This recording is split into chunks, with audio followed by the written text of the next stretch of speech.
Bienvenue à la rencontre du musée imaginaire qui se veut un complément de l'exposition Au nom de la matière, le musée imaginaire de Louise Warren, ainsi qu'un prolongement, un événement audacieux dans le contexte que nous vivons. À tous, à toutes, chers amis dans la salle et aux personnes qui nous rejoignent depuis leur pays d'origine, à travers plusieurs fuseaux horaires, de Sao Paulo à Aix-en-Provence, je dis merci de votre présence. Je suis André Lamarre. Mon rôle consistera à donner la parole, à faire les transitions, à suivre le déroulement du temps. Je vous présente nos deux invités spéciaux. À côté de moi, Marc-André Brouillette, poète, essayiste et professeur à l'Université du Québec à Montréal. Bonjour. Et à distance, au Nouveau-Brunswick, Kirsty Bell, essayiste et professeure à l'Université Mount Allison à Sackville, qui nous suit sur Zoom. Bonjour Kirsty. Bonjour. Et nous avons évidemment le privilège d'avoir avec nous Louise Warren, qui sera la première à prendre la parole. Pour ce qui est du fonctionnement, ne vous étonnez pas, le tutoiement sera permis entre nous quatre, car cette rencontre se veut conviviale malgré les contraintes techniques et les distances. Après Louise, nous entendrons Marc-André, puis une conversation libre avec la commissaire invitée suivra, et c'est Kirsty qui clora les présentations. Suivra une période de questions dont Ariane vous a parlé, ou de commentaires, issus de la salle et parvenus à nous par Zoom. Cette expo ouvre de nombreuses lignes aux personnes qui désirent s'avancer dans cet univers à la fois imaginaire et réel. Alors, quelles pistes pourraient être prises? Lire ou relire les livres de poésie de Louise, où se trouvent d'ailleurs reproduits plusieurs des poèmes qui ont fait l'objet de collaborations avec des artistes. Lire ou relire ses essais, en suivant la riche piste des rapports entre art visuel et littérature ou la longue réflexion sur le processus créateur. Vous pouvez aussi, dans ces lectures, prolonger la découverte ou la redécouverte du musée imaginaire, s'intéresser aussi aux artistes exposés et à leurs œuvres à partir de celles qui sont exposées dans la salle, dont certains d'ailleurs appartiennent à la collection du musée. Nourrir sa propre démarche de création à partir de l'exposition au nom de la matière et pourquoi pas constituer son propre musée imaginaire. Pour approcher cette exposition, vous disposez de nombreuses clés, dont plusieurs sont présentes sur le généreux site du musée, qui inclut une vidéo promotionnelle, les textes des cartels, ainsi que la bande sonore intégrale où Louise lit Au nom de la matière. Ce texte publié aussi sous forme de livre d'artistes, disponible à la boutique du musée. L'image qui va nous accompagner aujourd'hui représente un tissage de papier réalisé par l'artiste Julie-Bénédicte Lambert, inclus dans le tirage de tête de cette édition de livre d'artistes. D'autre part, le dernier essai de Louise, De ce monde, chronique et prose, comprend ce texte Au nom de la matière, ainsi que celui de sa conférence sur les œuvres et l'atelier de Denise Lyoté, dont vous avez ou vous verrez des œuvres dans l'exposition.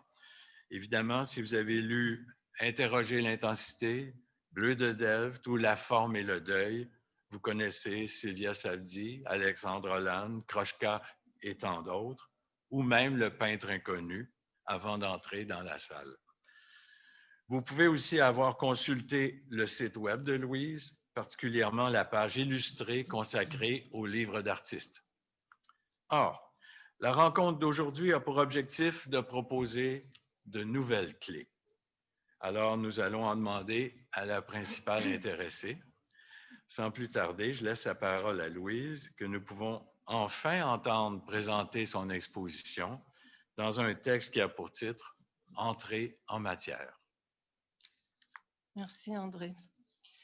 Alors, bienvenue dans ce laboratoire des technologies, de la pensée et de la création. Jusqu'à ma première rencontre avec le directeur du musée, Jean-François Bellil, j'avais jamais réalisé l'ampleur de ma collection. Je n'avais jamais d'ailleurs utilisé ce mot collection. Je voyais toujours les œuvres chez moi dans une vue d'ensemble, chacune avec son histoire, son anecdote, son point d'ancrage sur une couverture de livre ou m'ayant donné un texte d'essai. Le projet de cette exposition est de présenter des artistes et des œuvres sur lesquelles j'ai écrit et qui, pour la majorité des lecteurs, n'ont jamais été vues autrement que sur la couverture d'un livre. D'où cette idée de musée imaginaire. L'interaction entre l'art et la littérature a été déterminante très tôt dans mon parcours et m'a permis d'affirmer des choix esthétiques, de les mettre en pratique et dans ma poésie et dans mes essais. La rencontre d'aujourd'hui va nous permettre d'approfondir ces liens. Cette exposition a aussi pour effet de donner de la valeur à des objets qui n'appartiennent pas au monde de l'art et de les faire cohabiter avec des œuvres d'artistes reconnus. Quant aux artistes, certains n'ont jamais exposé dans des musées, d'autres jamais hors de l'Europe, à l'exception d'Alexandre Holland, dont j'avais présenté ici même une exposition, Un seul arbre, en 2006. Qu'en est-il de ce monde qui vous attend à l'étage? Le pli, la transparence, le tissage des liens, les réseaux organiques, les traits sont des motifs importants et récurrents dans mon œuvre. Alors, sur le mur de gauche, peint en gris, apparaît le texte de salle qui présente l'exposition. Et à droite, sur le mur, aussi en gris, nous sommes conviés dans la salle comme dans un livre. D'ailleurs, les murs sont gris comme le livre d'artiste qui est exposé tout juste à côté. Cet étalement du gris permet vraiment pour moi une coupure nette avec toutes les matières absorbées des îles réunies qui présentent une partie de la collection permanente du musée dans la salle adjacente. Mais en même temps, ces tableaux des îles réunies nous permettent de nous préparer à ce qui s'en vient dans le choix de la disparité des œuvres. C'est par une abstraction de John Watt que commence l'exposition. C'est la seule œuvre qui appartient à une collection particulière. Cette œuvre de John lance le rythme, l'impulsion et, pour moi, se répercute en salle. Sur la vivante matière de la rayonne s'affirme la radicalité par des traits noirs opaques, un jaune vif, et des déchirures. Pour moi, tout ça, ça conduit au recommencement sans fin de la création. Parce que sans rature, sans déchirure, sans le geste de déchirer, la pensée ne se développerait pas. Ce pli architecturé, maîtrisé, et ça, je peux vraiment l'affirmer que c'est très, très maîtrisé parce qu'à l'accrochage, on devait regarder la photo qui nous avait été soumise pour vraiment arriver exactement dans les plis parfaits de l'œuvre. Donc, ce pli architecturé maîtrisé se retrouve aussi dans les livres Où va le jour de Béatrice Sokolov, Incertitude d'Alexandre Holland, ou bien un dessin de Krochka dont les lignes défilent en accordéon. Ce sont des procédés analogues à ceux de notre livre d'artiste réalisé avec Julie Bénédicte Lambert et qui cohabitent donc avec l'œuvre de John dans l'espace d'accueil. J'aurais pu aussi bien suivre le fil aussi dans les tricots de Kroshka ou ceux qui pendent de l'œuvre de John ou ceux tissés dans l'œuvre de Julie. Dès le départ, pour moi, le pli, le trait, le fil sont des célébrations d'un geste ancestral, des célébrations du livre et une célébration du corps du texte.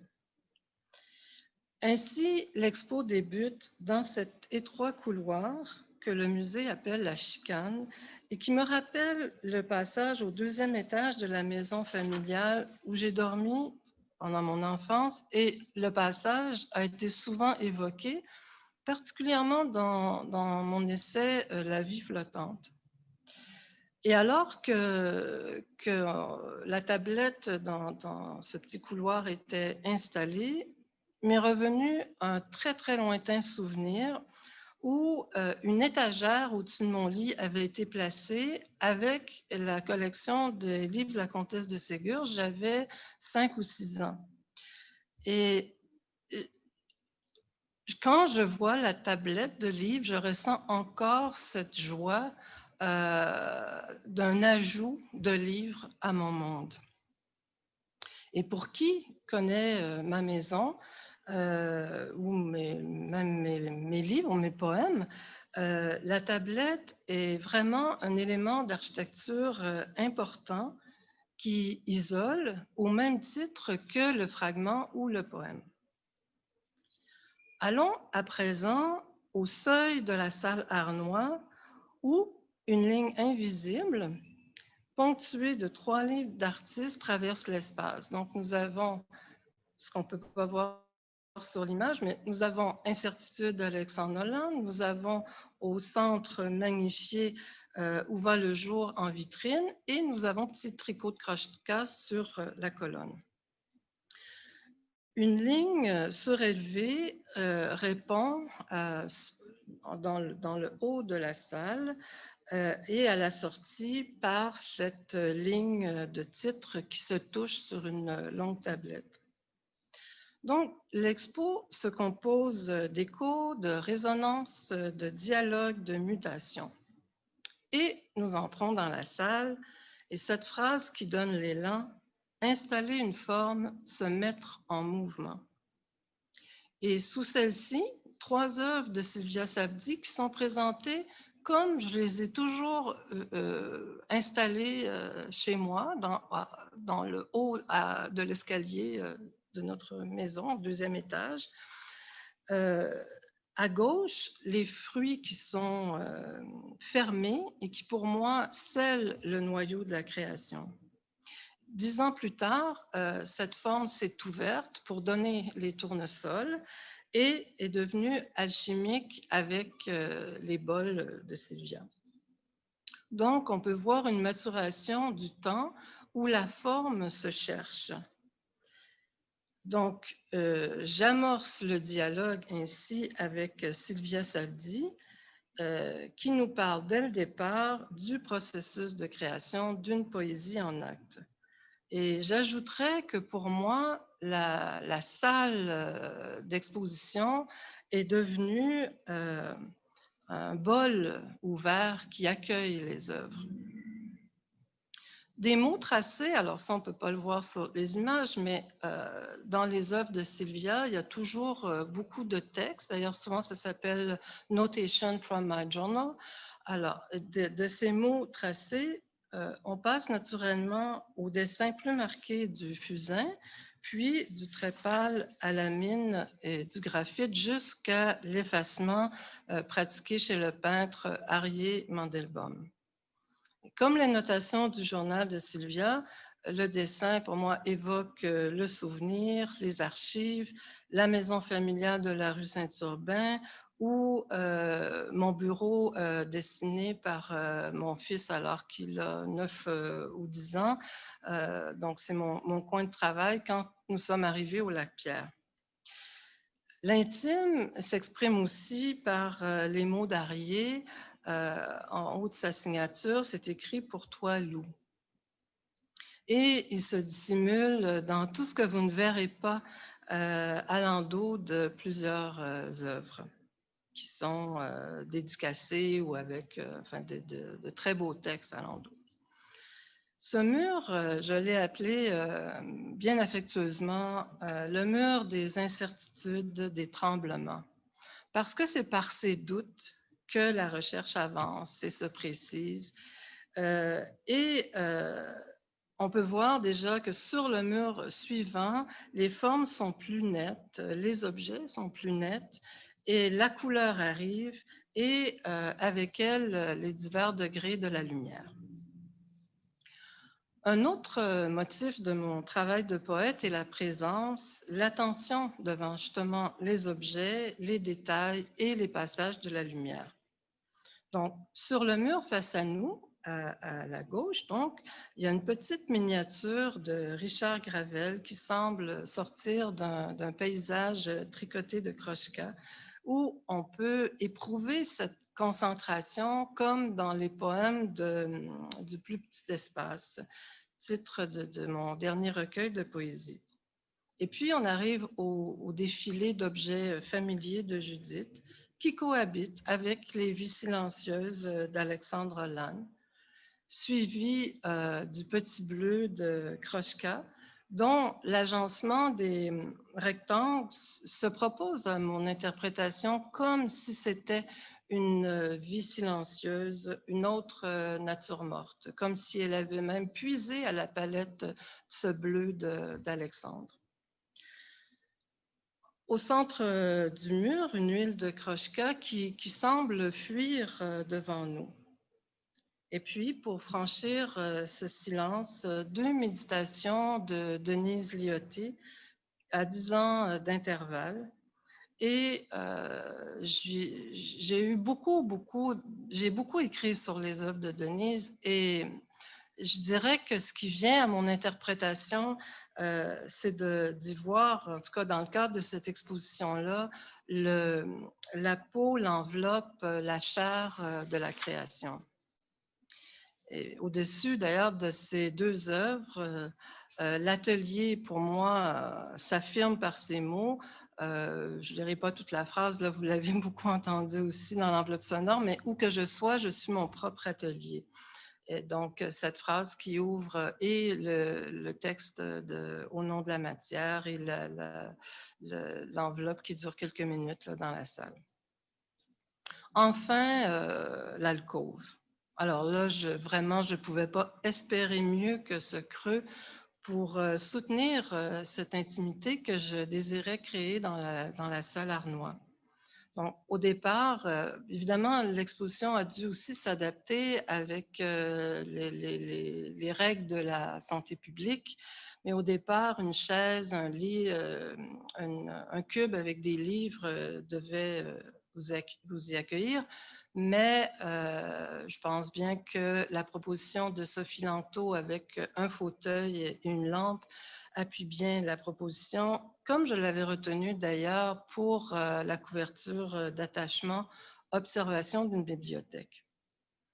Une lampe et un fauteuil, c'est merveilleux.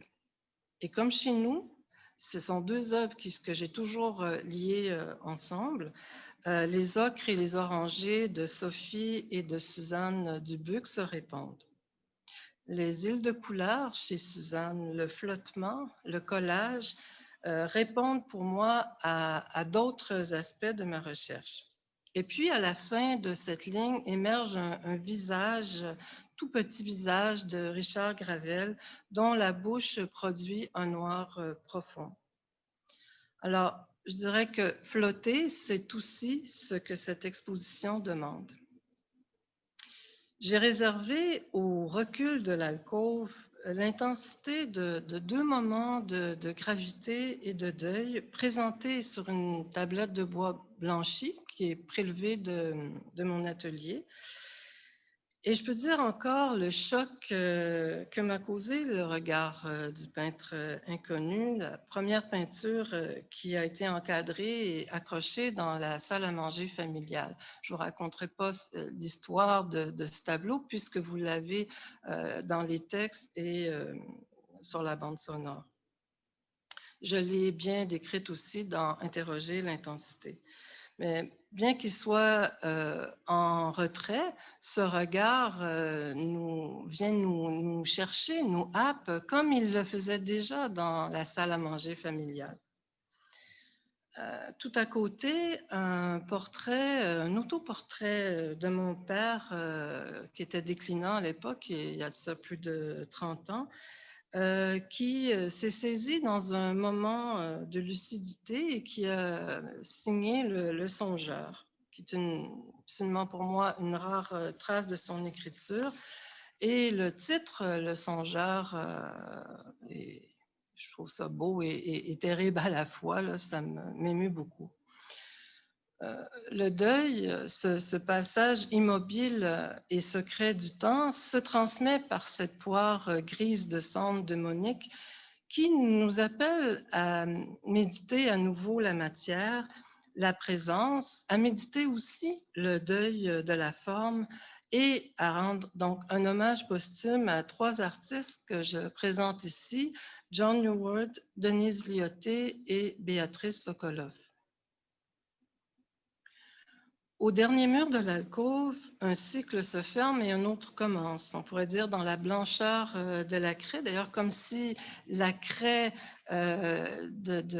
chez Philippe Hélénon s'était répandue sur la tablette et dans le dessin de mon fils Hugo, ainsi que dans le portrait imaginé par ma fille qui a écrit ces mots maman, et ce maman qui est inséparable de ma vie de créatrice.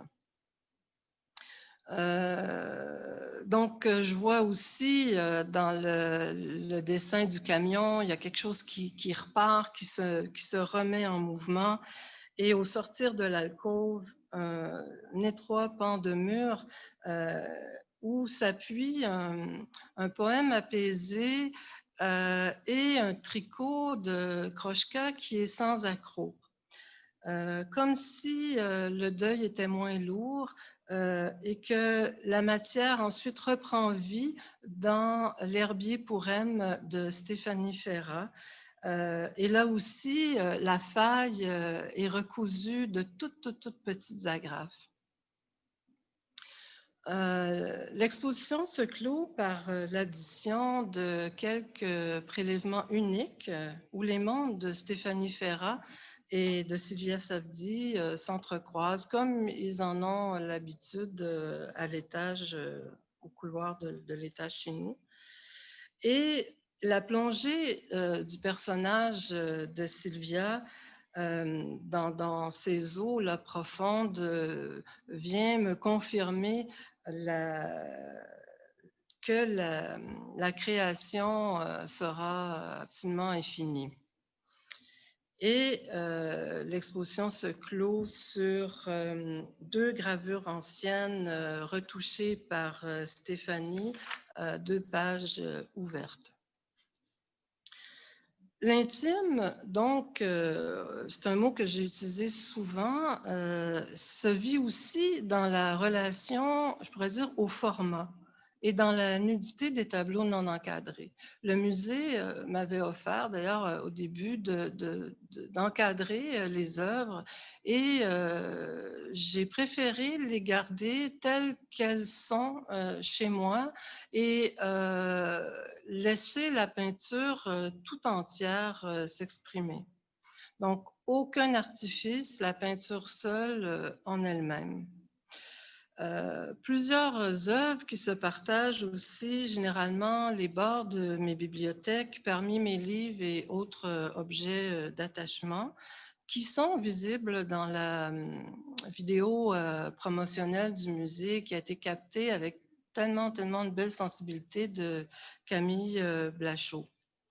Des petits formats Pourquoi? Parce que nombre de ces œuvres ont été transportées dans une valise, parce que je les ramenais de Belgique ou de France, ou reçues par la poste en cadeau.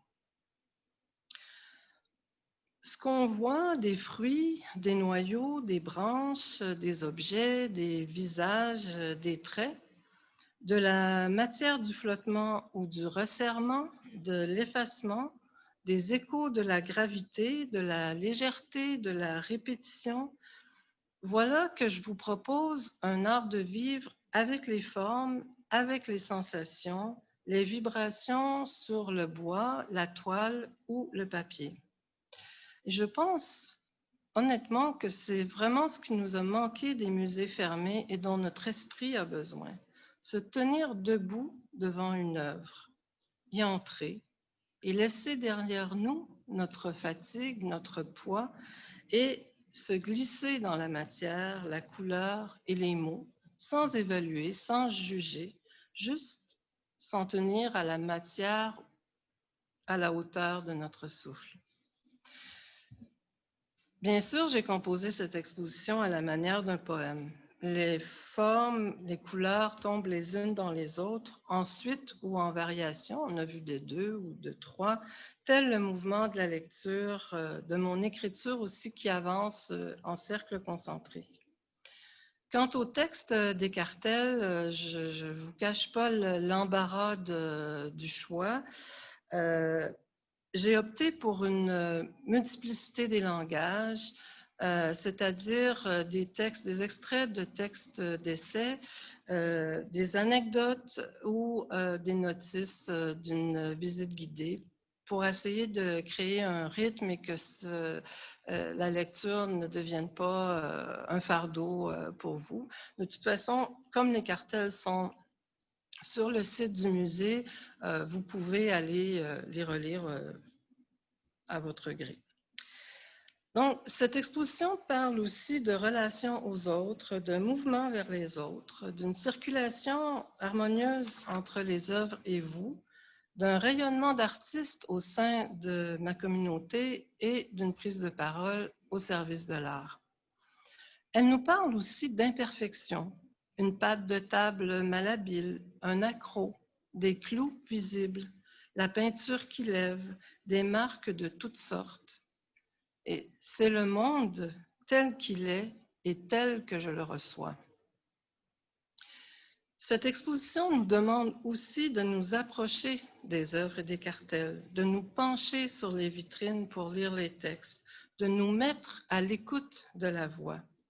Ce faisant, nous réduisons ce qui tourbillonne en nous, autour de nous, pour nous approprier la pratique de l'écriture, flotter, se concentrer, dialoguer, être en présence. Les lieux choisis de mes livres ont toujours été significatifs. Les ateliers de plusieurs artistes ont été dépeints.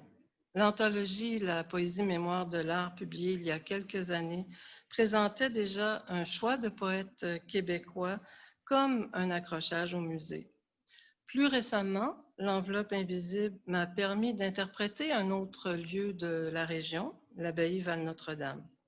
Et si ce lieu magnifie l'architecture, le silence et la nature, celui du musée met en valeur les matières. Visiter une exposition, c'est entrer dans un livre, en faire une lecture personnelle, créer des liens, donner une portée à une intimité et enfin, entrer en matière. Je vous remercie.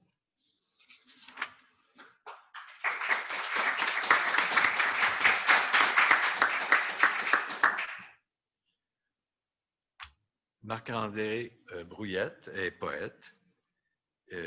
Il s'est penché sur les livres d'artistes comme essayiste, mais il a collaboré à plus d'un. Sans que cela soit planifié entre nous, sa contribution s'insère de façon très pertinente à notre rencontre d'aujourd'hui.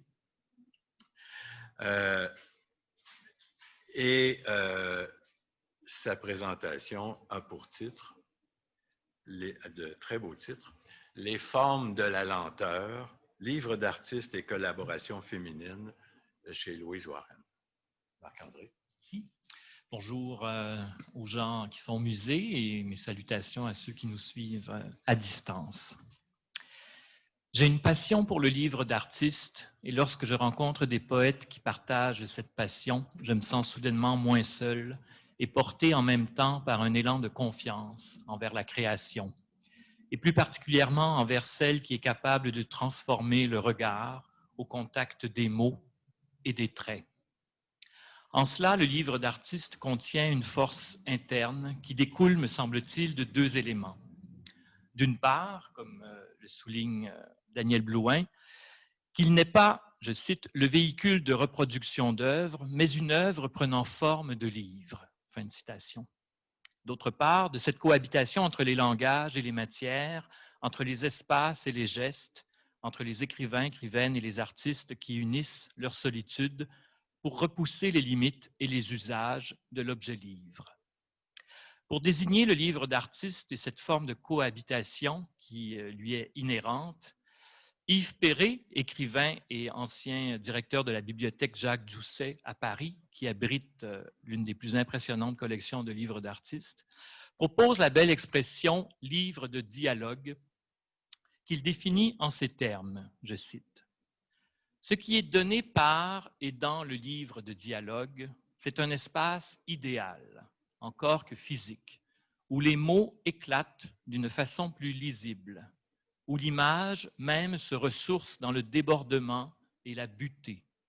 En vérité, tout livre de dialogue n'est moins de l'envie de donner à la parole une assise de clarté que de vérifier les ressources propres à la parole en la confrontant à son autre, à son tout autre qui, au plus profond, est surtout son tout proche. » Fin de citation.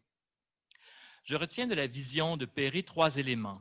La première, la dimension idéale, voire rêveuse, que recèle le livre d'artiste. Cette capacité, en quelque sorte, à créer un espace de projection dans lequel peuvent se rencontrer et circuler plusieurs imaginaires pour proposer un monde profondément singulier. De plus, j'aime l'idée que la question de la lisibilité, la question du sens, soit posée à l'intérieur de ce qui éclate et déborde, comme si les marges et le trop-plein devaient aussi faire partie de notre petit champ de signification qu'on laboure souvent bien linéairement et de manière répétitive. Enfin, la question de l'altérité que le livre d'artiste permet d'affirmer à l'intérieur d'une relation de proximité. Louise Warren est une grande amoureuse du livre d'artiste. Mais peut-être est-ce le livre d'artiste qui, le premier, est tombé amoureux d'elle, car il a pu voir très tôt dans sa démarche de création comment les composantes qui le définissent sont chez elle des moteurs d'écriture, mais aussi de vie, tant elles apparaissent à la fois primaires, essentielles, incontournables. Bien qu'elle ait publié d'autres types d'ouvrages, pensons entre autres à la littérature jeunesse, à la poésie, à l'essai et à la biographie, c'est comme si le livre d'artiste, ce qu'il est, ce qu'il exige, ce qu'il représente et ce qu'il a à offrir, venait canaliser tout un rapport à la création que l'écrivaine n'a de cesse de chercher à approfondir, à nommer, à partager de livre en livre, de projet en projet. Ainsi, c'est parce qu'ils sont susceptibles de mettre en relief certains traits de cette relation que j'ai eu envie de m'arrêter aujourd'hui sur ces livres de dialogue. Depuis 1991, année d'une première incursion dans l'univers du livre d'artiste, Louise Warren a collaboré à 14 ouvrages de cette nature, dont 10 ont été publiés en France. Ces livres sont co-signés par 11 artistes, dont le peintre Alexandre Hollan, avec qui l'écrivaine entretient une relation particulière, comme en témoignent les différents textes inspirés de son œuvre picturale. Mais c'est davantage la forte proportion d'artistes féminines, j'en ai compté 9, qui a retenu mon attention et qui a guidé ma réflexion. Ces femmes artistes se nomment Anne Bérubé, Maya Boisgalet, Stéphanie Ferrat, Kroschka, Sylvie Lebon, Daniel Loisel, Béatrice Sokoloff, Martha Townsend et tout récemment Julie Bénédicte Lambert. Cette communauté d'artistes formée autour de l'écrivaine m'a d'emblée rappelé certains de ses titres.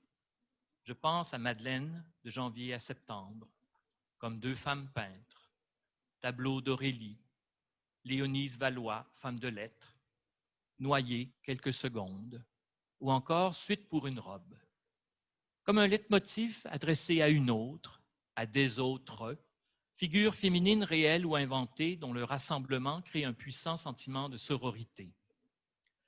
Ce sentiment, l'écriture de Louise Warren n'a cessé de le cultiver au sens de soumettre sa pratique à divers soins, en vue de favoriser la connivence créatrice, là où les interrogations s'enrichissent au contact des formes venues d'ailleurs. À cet égard, le livre d'artiste Tricot, publié en 2008 aux éditions Les 100 Regards à Montpellier, apparaît comme une formidable représentation métaphorique de ce sentiment de sororité. Les 5 poèmes sont accompagnés d'autant de dessins à la plume de l'artiste Kroschka.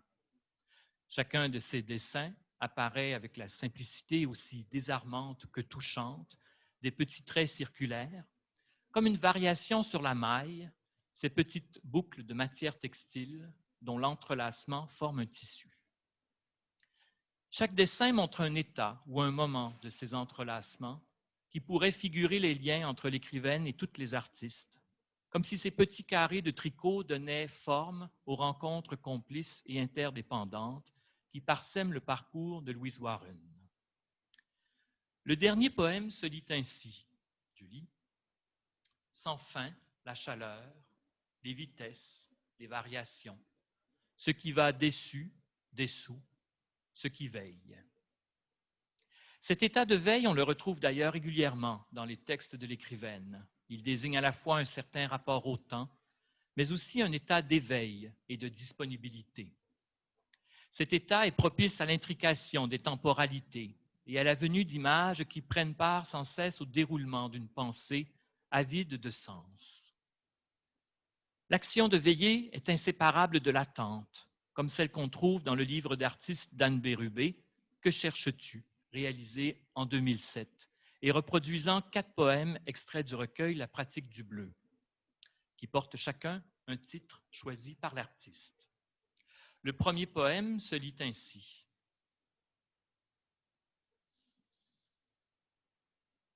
Le jour commence en ouvrant la fenêtre, en sortant la tête au dehors, tandis que l'air lave les collines avec la même attention qu'une voix humaine. Tu attends que l'herbe plie, que le vent se lève et vienne te chercher. Ici, comme dans d'autres textes de l'écrivaine, l'attente n'est pas fondée sur des promesses ou des prévisions. Elle n'est pas non plus imposée ou subie, mais désirée. L'attente vient ici chambouler la linéarité et la mesure du temps, à l'image des magnifiques traits et surfaces d'encre noire de Bérubé qui apparaissent dans la page, puis s'estompent à la page suivante, fruit d'un effet de transparence et de superposition produit par l'usage de papier chinois. Le dernier poème, Que cherches-tu?, me semble d'ailleurs révélateur de la démarche de Louise Warren. Je cite. Il arrive que ni l'art, ni le langage, ni personne ne puisse rien pour moi. Je dois attendre, me lancer dans une rêverie plus lente. Les arbres me répondent. Dans leurs lignes de force, je trouve les miennes et reprends la marche. Face aux limites et à l'impuissance, l'attente apparaît comme une source possible de rêverie, c'est-à-dire de liaison et de déliaison, capable de renverser, de modifier cet état. Et c'est ici que la lenteur entre en jeu, enlace la rêverie pour détourner le cours de choses et aller à la rencontre de ces lignes de force qui génèrent le mouvement du corps, mais aussi de la pensée. Chez Louise Warren, la lenteur possède une qualité particulière, comme on peut aussi le constater dans 2 autres livres d'artistes, où la lenteur est associée à la chaleur. Un extrait de Jour 5 les noix. Jour 5 les noix, le geste attentif et lent, soulève une douce chaleur. Un autre extrait de Voir venir la patience. Sensation de chaleur à regarder certains objets, comme si un souvenir s'approchait au ralenti, tressaillait. Marquant toujours une certaine qualité de mouvement, la lenteur s'apparente ici à un phénomène physique qui, à l'instar de la chaleur, intensifie l'objet qui en est saisi, imprégné. De nature sensorielle, cette intensification modifie la relation de cet objet dans son environnement, semble l'extraire sans l'isoler, afin de lui accorder une attention autre. En faisant ainsi appel à la lenteur dans sa manière d'appréhender le monde, l'écrivain intervient à l'intérieur du réseau de relations dans lequel l'objet de ses perceptions se trouve, et ce dans l'espoir, pourrait-on dire, de faire surgir un nouvel angle de sens.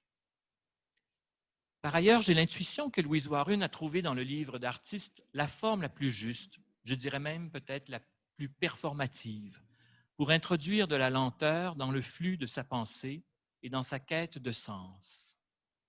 En effet, les livres d'artistes sont souvent des objets fragiles qui nécessitent une manipulation soigneuse, du moins quand on a la chance de les avoir entre ses mains, ce qui est quand même assez rare. Leur nature même exige un soin particulier, une attention soutenue qui favorise le ralentissement des gestes. Ouvrir le livre, prendre le papier avec délicatesse, tourner les pages précautionneusement, observer l'intervention de l'artiste, lire le texte, apprécier la typographie, consulter le colophon, cette page descriptive qu'on trouve à la fin. Tous ces gestes prennent parfois l'allure d'un rituel, d'un moment suspendu dans le temps. De plus, lorsqu'un poème se juxtapose à une œuvre visuelle, l'œil multiplie les allers-retours avant de quitter cet ensemble de matière et de mots, avant que la main ne se résigne à tourner la page. Ici, je vais juste vous montrer très brièvement un petit exemple, donc un extrait d'un livre d'artiste avec Stéphanie Ferrat, donc Paysage au sol. Vous avez donc ce vers qui est sur la page de droite, au milieu donc d'une page qui est empreinte de matière, donc assez chargée, si vous voulez, et où l'œil a forcément besoin de regarder attentivement pour pouvoir saisir le texte et en même temps regarder les zones de matière, comment elles occupent la double page, donc ce qui crée ces allers-retours qui, pour moi, créent des mouvements de ralentissement par rapport à la lecture du texte qu'on peut voir donc dans la diapo suivante, où là, ce texte qui a été repris dans le recueil de Louise, Voir venir la patience, où le même texte, donc on voit à gauche dans le livre d'artiste, et à droite dans le recueil, donc un seul vers sur une page blanche, où ces allers-retours de l'œil sont forcément pas les mêmes, évidemment, puisque la page ici n'est pas occupée du tout de la même façon. Dans ce contexte, le titre « Voir venir la patience », donc qui désigne d'abord un livre d'artiste et quelques années plus tard un recueil de poèmes, se laisse entendre comme un leitmotiv, un précepte que l'écrivaine s'adresse à elle-même afin d'anticiper cette lenteur qui, en plus d'occuper une fonction cruciale dans sa quête d'intensité, vient déterminer un rapport fondamental avec la création. Dans son essai Bleu de Delft, elle écrit à ce propos, je cite, « Je vois dans cette lenteur toute l'avancée du processus de création. Pour un artiste, les choses se terminent rarement. Elles se continuent petit à petit et font partie d'un ensemble. Cette durée crée la lenteur. » Si la lenteur constitue ici un important facteur de continuité et de liaison, elle ne cesse de symboliser aussi l'état fragile et parfois indistinct qui précède l'immobilité. Je parle ici de l'inéluctable immobilité, celle qui ébranle l'existence et l'imaginaire dès l'enfance, celle qui emporte le souffle et remise le cœur. Cette lenteur qui s'échappe d'entre les mots, d'entre les pages, fournit en quelque sorte un rythme transformateur dans lequel la création, le rêve et le deuil entrent en dialogue et prennent forme de livre pour interroger les forces du vivant, là où va le jour. Je vous remercie. Oh, c'est beau.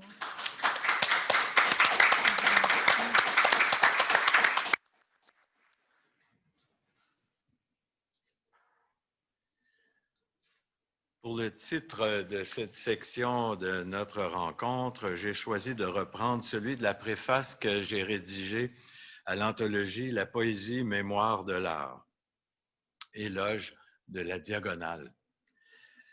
J'y expliquais que Louise effectuait une traversée diagonale de la poésie québécoise. Plusieurs de ses projets agissent de cette façon. L'accrochage même de cette exposition nous amène à tracer plusieurs diagonales en suivant nos yeux et notre pensée. Il faut dire que je mène l'animation d'aujourd'hui à plusieurs titres, mais celui qui m'est le plus cher aujourd'hui est celui de premier lecteur. Vous savez peut-être que nous avons publié sous ce titre une conversation en postface du recueil de poésie Anthologie du présent en 2012. Alors, nous allons la poursuivre librement maintenant, cette conversation. Commençons par les livres d'artistes. Louise, as-tu des commentaires après l'exposé de Marc-André? Oh, mais je trouve ça si beau, je trouve ça si juste. Et ce que j'ai aimé, c'est le lien avec la chaleur, la lenteur et la chaleur. Et je me demandais si j'arrivais pas comme à un surplus de présence, justement quand je sens que je suis tellement là que les circuits sont tous réchauffés. J'ai remarqué tantôt, juste avant notre rencontre, j'ai dit, mais j'ai tellement chaud. et puis là, je pensais, puis je bougeais pas justement.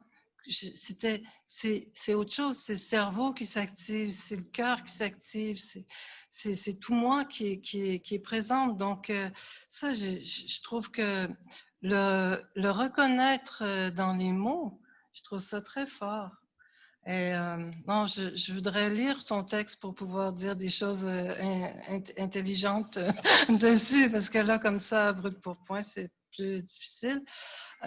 Mais c'est vrai aussi que souvent, j'avais même dit à un moment donné, je suis lente jusqu'à mes robes, mais ça, c'était comme un souhait plus qu'une vérité, parce que la vie m'arrive, je trouve, si brusquement. Les choses arrivent toujours trop vite, si vite.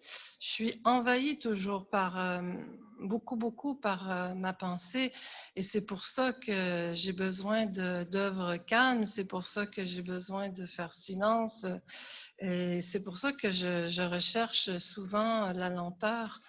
C'est très juste pour que ce flux-là diminue, parce que je me dis, mais je peux pas, je risque d'arriver à 100 ans, ça. Je suis persuadée que je serai comme ma mère, une presque centenaire, et que je me dis, si je veux tenir le coup, il faut que ça ralentisse. Et même dans la cadence de la publication, il faudrait que ça ralentisse.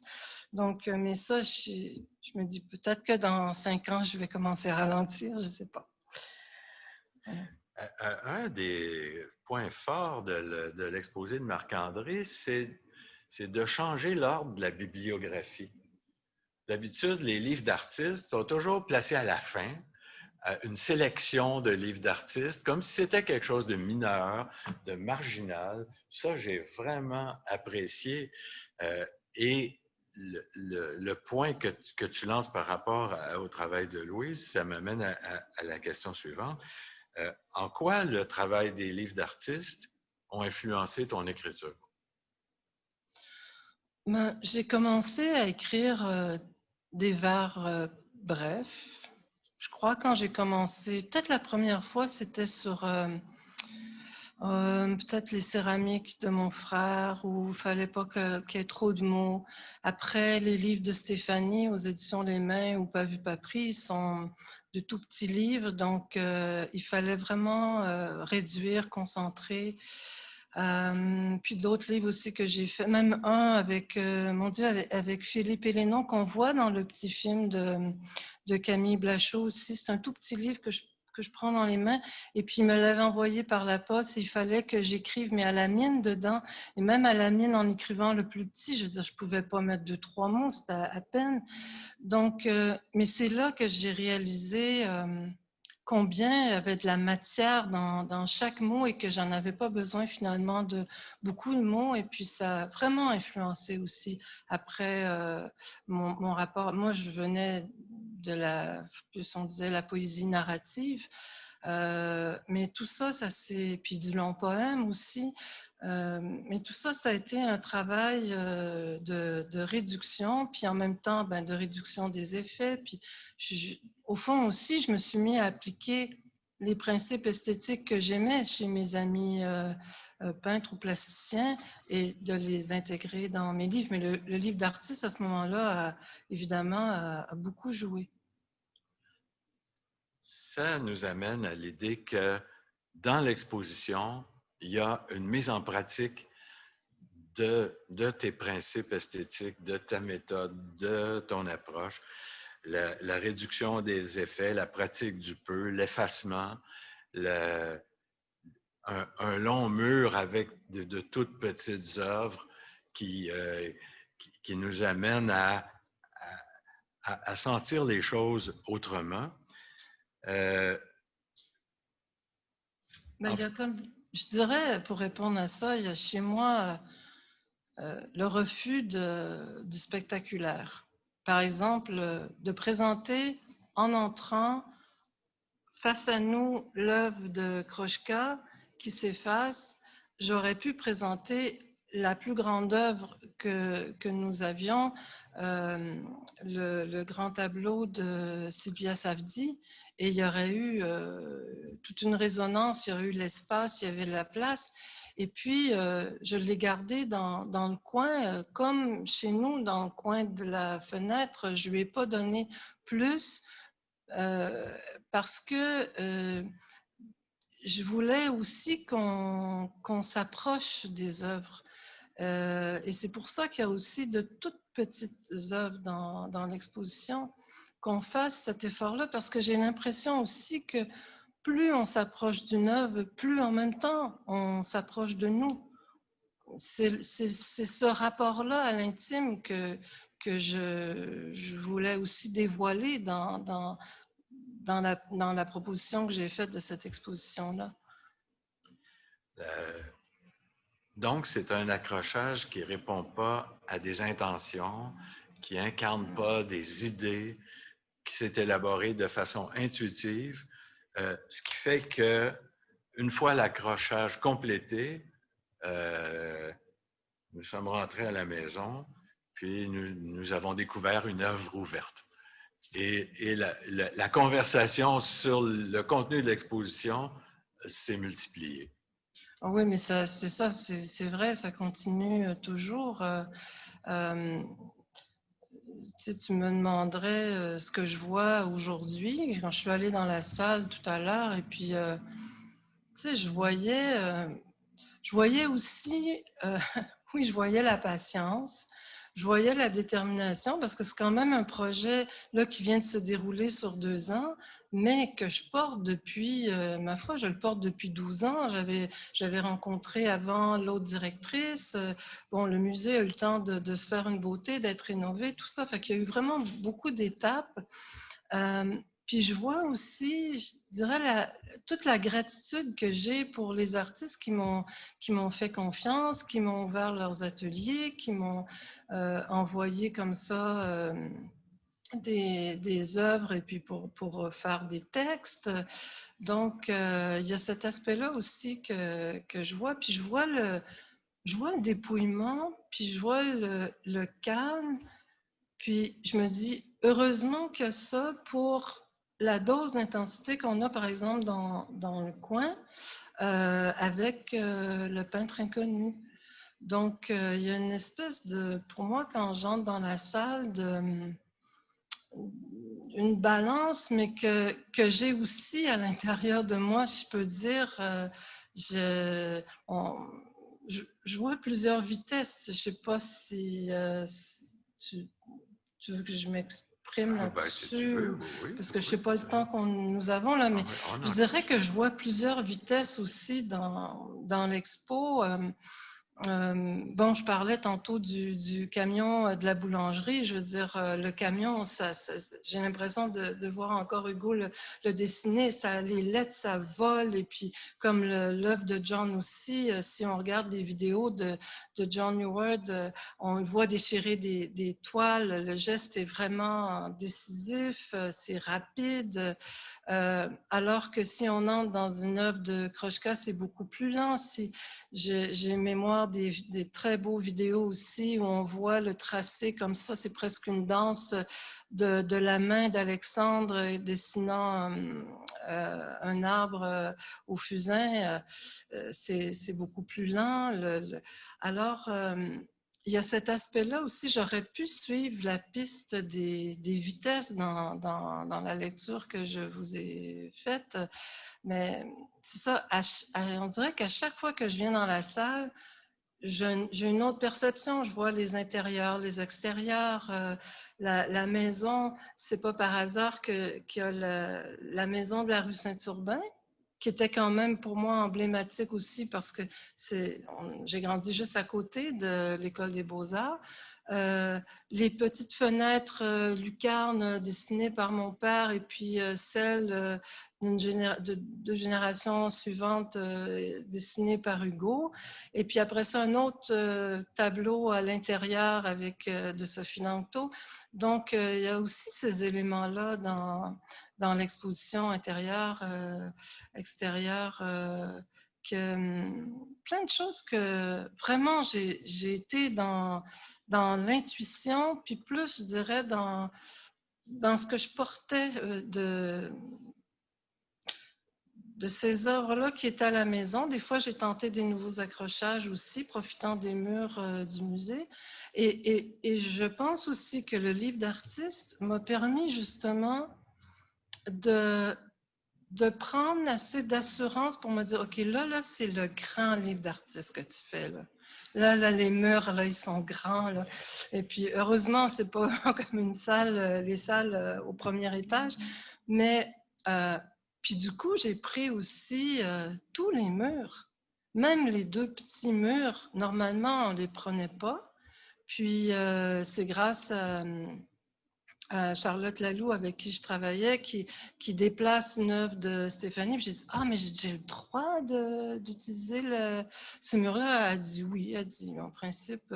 Mais comme tu es comme à la maison, on peut te permettre de. Alors, je pense qu'il y a vraiment un lien pour moi très clair aussi. Le livre d'artiste, c'est pas dans l'exposition juste parce que j'ai fait des livres d'artistes, mais il s'inscrit aussi dans ce passage-là du livre d'artiste à l'installation muséale. Donc, tu as écrit une exposition. Ben, oui. Ça nous amène au thème de l'écriture dans l'exposition qui est présente de nombreuses façons, dans les œuvres, dans les livres d'artistes, dans les principes d'écriture. Oui. Donc, le texte le dit bien, cette salle est un atelier. Hein? Ah oui, je le sens aussi comme un atelier. Quand j'ai pris la tablette qui venait de chez moi, puis elle était peinte à la craie. Puis quand Jean-François, le directeur du musée, est passé, il dit oh, peut-être ça, cette tablette-là, il faudrait la donner le même blanc que le mur de. J'ai fait comme ah bon? J'avais vraiment l'impression pour moi qu'il y avait un lien entre cette tablette de bois blanchi, c'était vraiment viscéral. Les encadrements aussi de bois blanchi qui sont les seuls encadrements.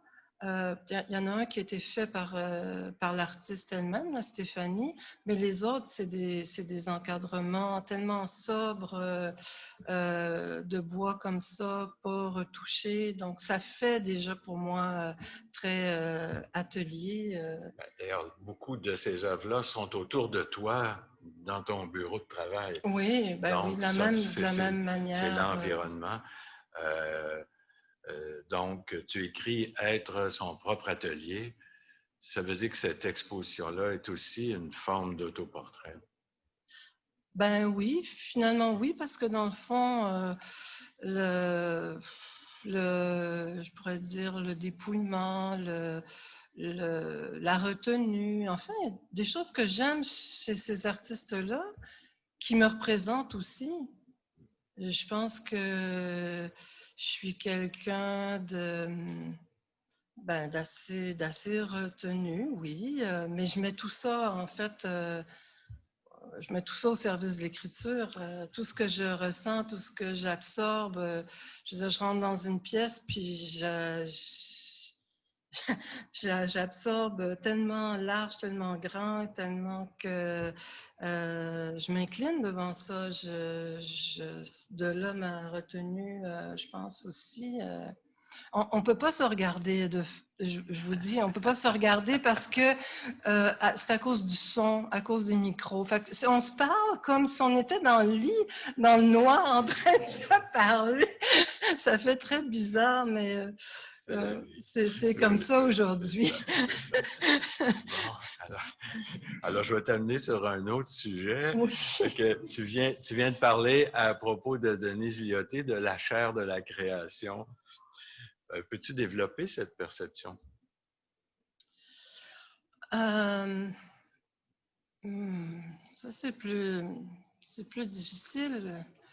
C'est beaucoup plus difficile. C'est à cause de l'apparence de oui, ces tableaux. Oui, la couleur peut-être aussi. Puis je dirais que le tableau m'a semblé beaucoup plus rosé à cause du tableau de Sophie Lanto qui est à côté et de la lumière, de la couleur, comme si cette couleur-là, cette lumière-là de Sophie venait donner encore plus de teintes rosées à l'œuvre de Denise, venait l'éclairer autrement, d'où cette image qui m'est venue là, de la chaire de la création. Puis peut-être aussi que je me disais, on fait un parcours en suivant aussi le processus de création et puis qu'après ça, bon, ça s'éteint et puis jusqu'à le deuil de la forme avec la poire qui disparaît aussi devant nous. Je veux dire, la poire, il faut vraiment s'en approcher pour déceler sa forme de poire. En fait, une bonne façon de lire l'exposition, c'est de suivre les mutations des formes et des matières. Et ensuite, l'accrochage, après ce passage de deuil, revient vers la matière.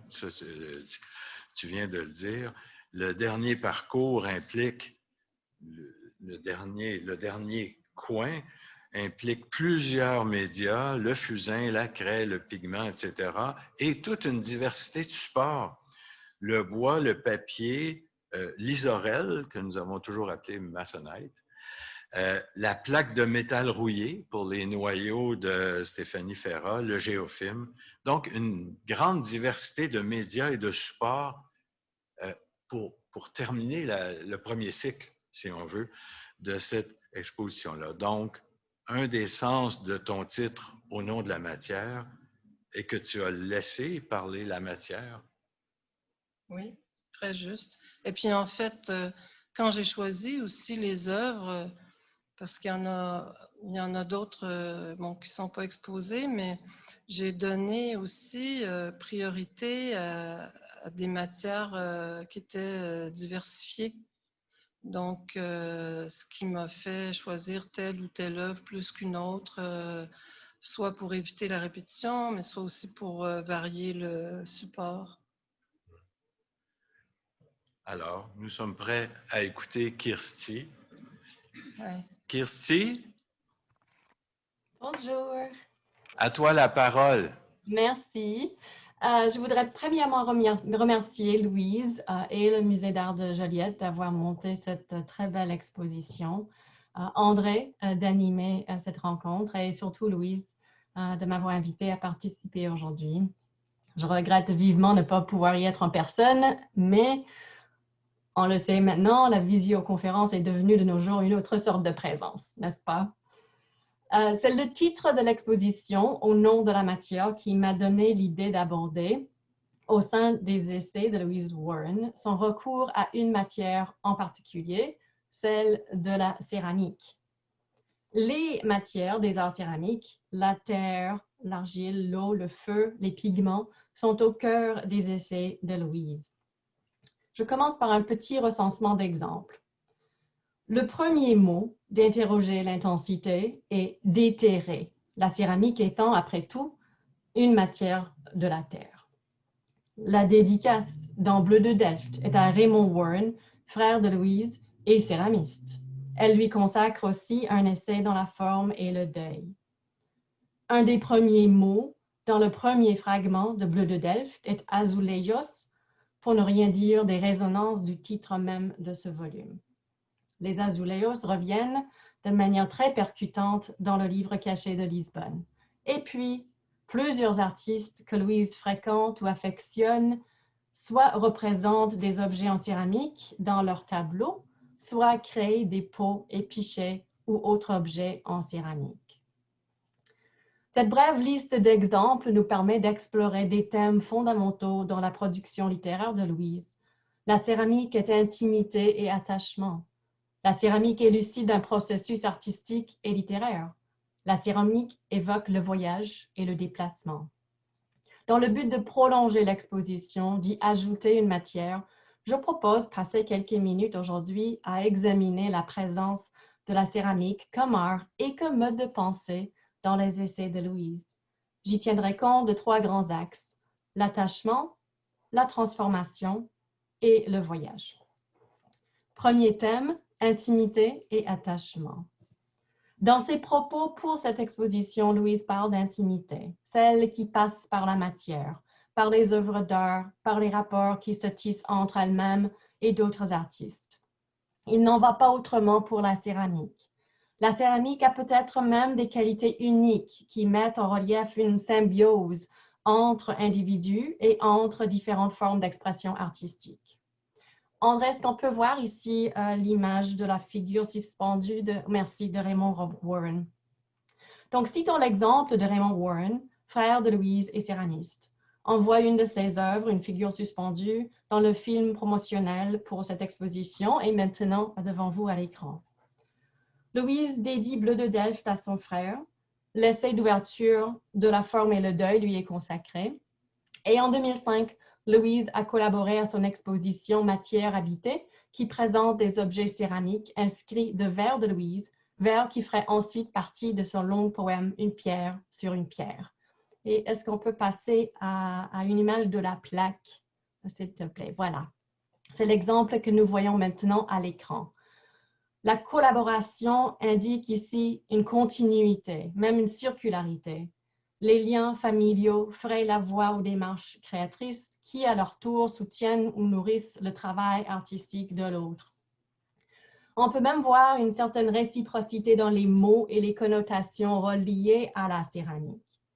Raymond Warren travaille dans le grès cuit, un type d'argile très dur et résistant. En anglais, on parle de stoneware, puisque la matière est aussi dure que la pierre. La traduction littérale, objet de pierre, évoque à son tour de nombreux motifs qui traversent les écrits de Louise, notamment son poème Une pierre sur une pierre. Et puis, soulignons la façon dont la matière elle-même oriente la pratique et la pensée des deux. Matière habitée, une exposition de Raymond Warren de 2005, se suit de Au nom de la matière, une exposition de Louise Warren 15 ans plus tard.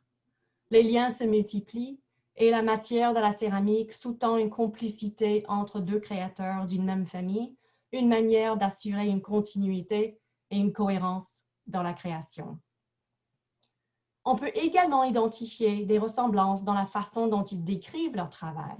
Sculpter en céramique et écrire sont tous deux des entreprises manuelles. Raymond Warren affirme ces ressemblances et ces mots-clés, vie, mort, accompagnement, matière, sont aussi ceux de Louise. Je cite Raymond Warren. La vie, la mort, l'accompagnement, voilà le propos de Matière habitée. La mémoire en est le fil conducteur. L'évocation des disparus nous ouvre sur l'éternité.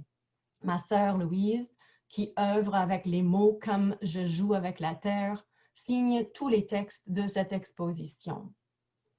Ce n'est pas pour rien que Raymond Warren parle de jouer avec la terre ou qu'il emploie les termes signer et œuvrer pour les contributions de Louise, termes qui ont des connotations d'activité manuelle.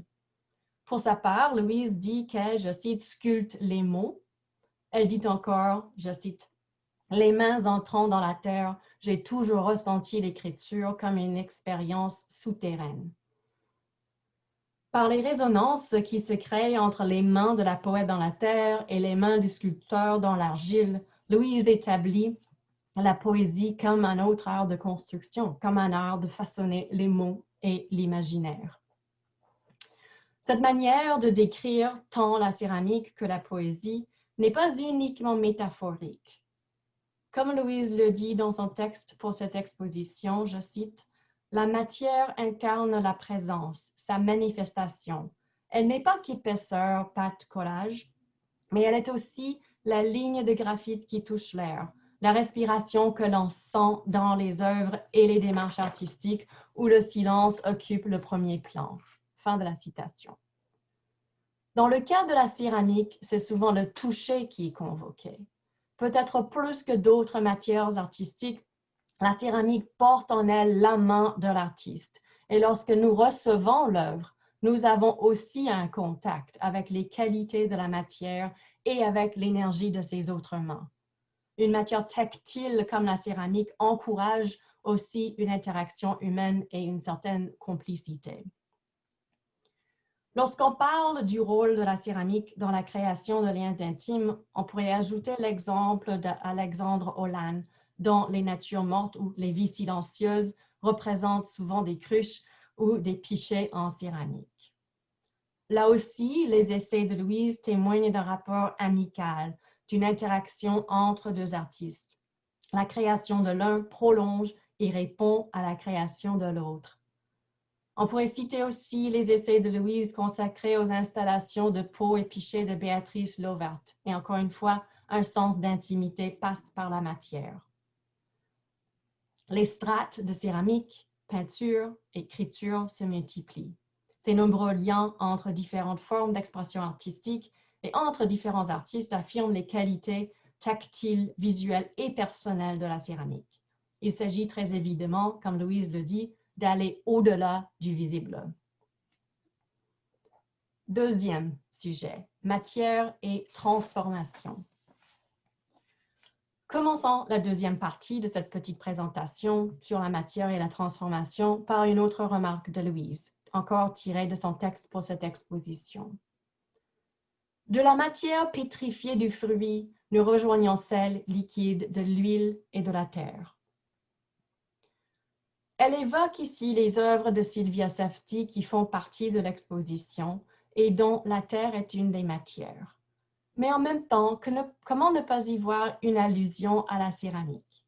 Il y a dans cette remarque des références à la minéralisation de l'organique, au liquide et à la terre, composante fondamentale de la céramique qui a quelque chose de tous les éléments, l'air, la terre, le feu et l'eau. Autrement dit, cette remarque de Louise évoque la métamorphose de la matière, la lente transformation du végétal au minéral, la transformation de l'argile en œuvre d'art. Chez Louise, l'écriture se présente comme un autre art matériel, un art qui travaille la substance et qui est sujet à des processus de décomposition et recomposition semblables à celles qui créent la terre, l'argile et la céramique. Les métaphores du minéral et de l'organique que Louise déploie pour décrire ses pratiques littéraires l'affirment. Je la cite, « Des eaux aux cendres, un processus de dégradation, de transformation s'opère. La forme initiale devient autre. » Elle envisage le processus poétique comme une altération organique, un lent travail de transfiguration, dit-elle, qui lui aussi ressemble aux processus fondamentaux de la vie. Autrement dit, à l'image de la céramique, Louise offre une conception de la poésie comme étant élémentaire, relative aux composantes essentielles du monde. J'aimerais passer aux objets de Celia Cimbalista. André, s'il te plaît, merci.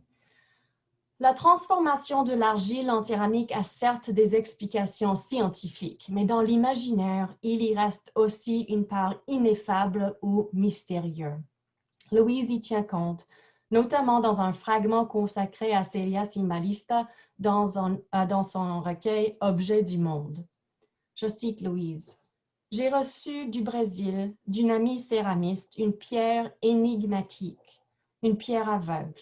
Quand je la touche, je sens du braille sous mes doigts, de fins petits points comme un ciel étoilé, et à l'intérieur de 3 creux minuscules, des incrustations or. Une pointe de flèche préhistorique dont la couleur appelle le zinc ou le bois peint. Une présence organique, un mystère signé Celia Cimbalista. » Fin de la citation. C'est l'argile transformée en un objet à toucher, un objet qui éveille l'imaginaire.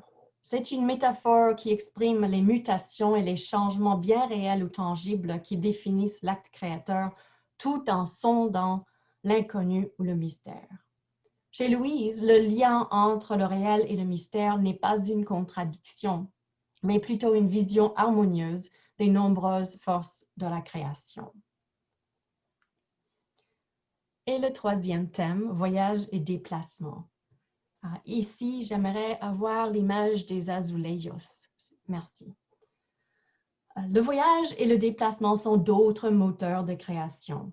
Le rapport entre la céramique et le voyage est particulièrement évident lorsqu'on tient compte du rôle des azulejos dans les essais de Louise. La première mention de ces carreaux décorés que j'ai pu identifier se trouve à la première page de Bleu de Delft, volume dont le titre aussi met la céramique au cœur de la pensée sur la création. Je cite, « Je commence un livre, azulejos, juillet, novembre, mars, lanterne, pluie, marais, jusqu'à ce que les phrases apparaissent. » Le livre et les azulejos sont ainsi en apposition. L'un renvoie à l'autre, l'un s'ajoute à l'autre. Et ces cailloux de faïence reviennent ensuite dans les sections consacrées au Portugal dans la vie flottante et puis de manière très prégnante dans le livre caché de Lisbonne. Dans le livre caché de Lisbonne, les azulejos sont indissociables tant de la création que du voyage. Pour le dire autrement, la découverte de la ville est presque synonyme du développement des idées pour le livre. Lisbonne est une ville qui, selon Louise, la plonge dans la création. Plus précisément, écrire, voyager, découvrir une ville, il s'agit là de 3 expériences du détail, comme le titre d'un chapitre de Louise nous le suggère. Azulejos, une lecture du détail. C'est ainsi que les azulejos offrent une sorte de miroir ou une analogie, tant du travail littéraire que la découverte de la ville. La métaphore est aussi, après tout, un transport, une façon de se déplacer. C'est le détail qui distingue un azulejo d'un autre du même motif. Un trait minuscule qui figure sur l'un, mais pas sur l'autre. Un ton légèrement plus clair ou plus foncé sur l'un, mais pas sur l'autre. Louise explique, je la cite, qu'il est difficile de retenir chaque détail.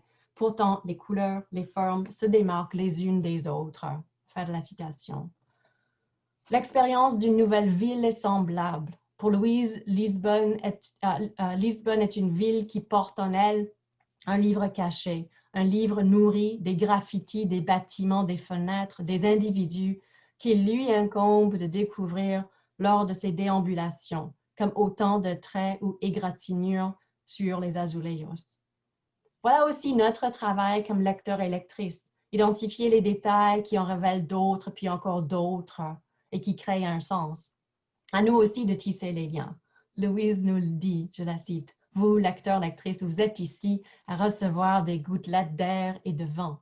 Ainsi formons-nous une communauté au sein du livre, au sein d'une œuvre qui avance. » Fin de la citation.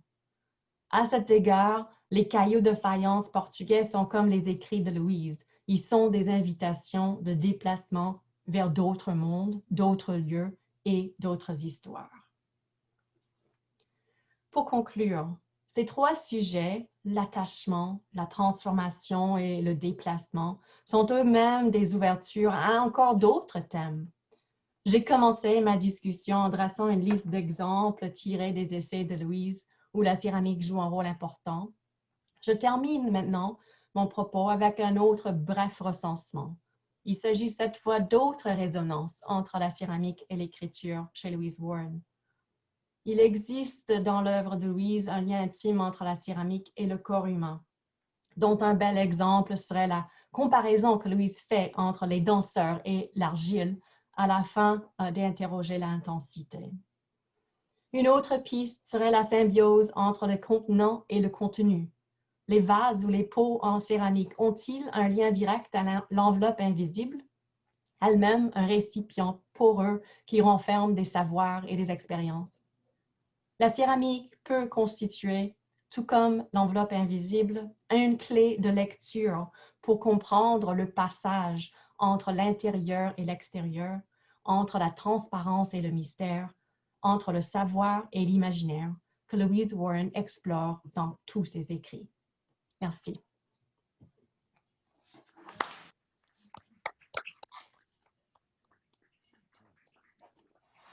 Merci beaucoup, Kirsty. Louise, as-tu quelque chose à dire? Écoute, je suis sonnée par la qualité de mes deux invités. Là,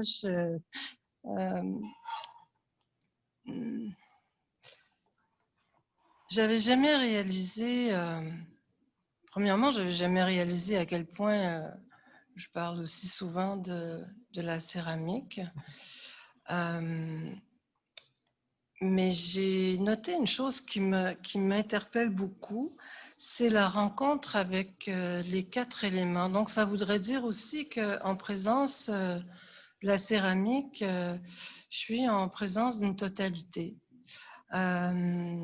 Cette rencontre avec l'air, avec le feu, avec la terre, avec l'eau, cette totalité qu'on inconsciemment probablement on cherche quand on crée pas seulement se joindre à une communauté, mais aussi se joindre à ce tout-là qui est invisible et si mystérieux.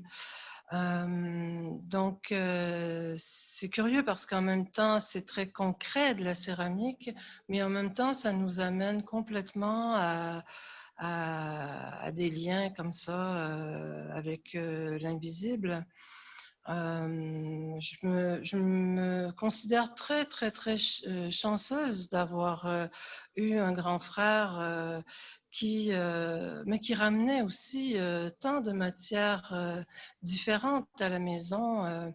Parce qu'avant de s'atteler à la céramique, il a fait de la sérigraphie, il a fait de la peinture. Et puis, tous ces matériaux-là qu'il ramenait dans sa chambre, c'est clair que ça m'intéressait déjà, ça m'interpellait, ça me parlait. J'ai toujours eu ce sentiment d'être une artiste.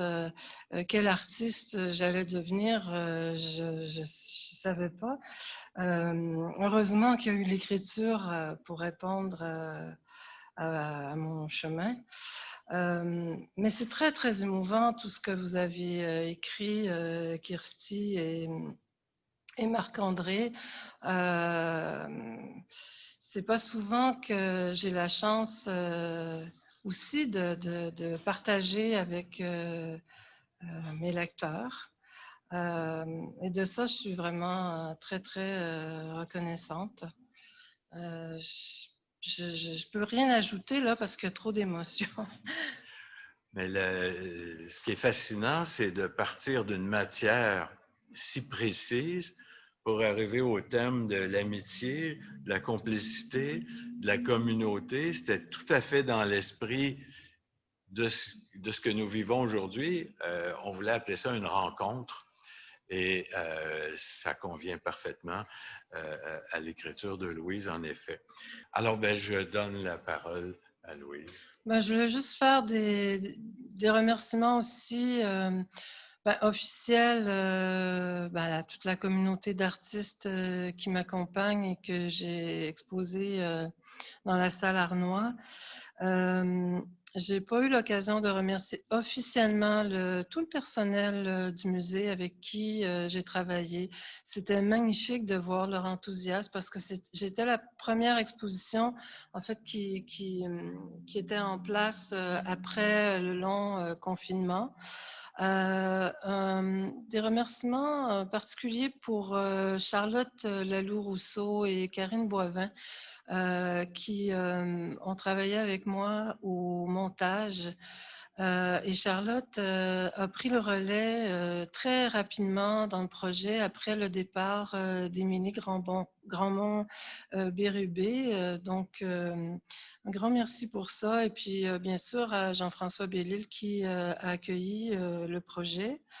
Un point fort de la réalisation, ça a été le livre Au nom de la matière avec Julie Bénédicte Lambert. Donc, grand merci aussi à Julie. Ça nous a permis vraiment de tisser des liens magiques et on a déjà envie de faire un autre projet ensemble. Bien sûr, merci à Marc-André, à Kirsty Bell et à Ariane Cardinal et son équipe technique. Et puis, ben aussi à André, c'est grand merci à André pour l'accompagnement de ce projet-là depuis 2 ans. Et puis, ben, à vous tous et toutes qui avez pris votre dimanche après-midi pour être avec nous. Je salue les gens aussi qui étaient avec nous sur Zoom. Donc, un grand merci du fond du cœur pour cette rencontre et ces échanges fructueux. Merci.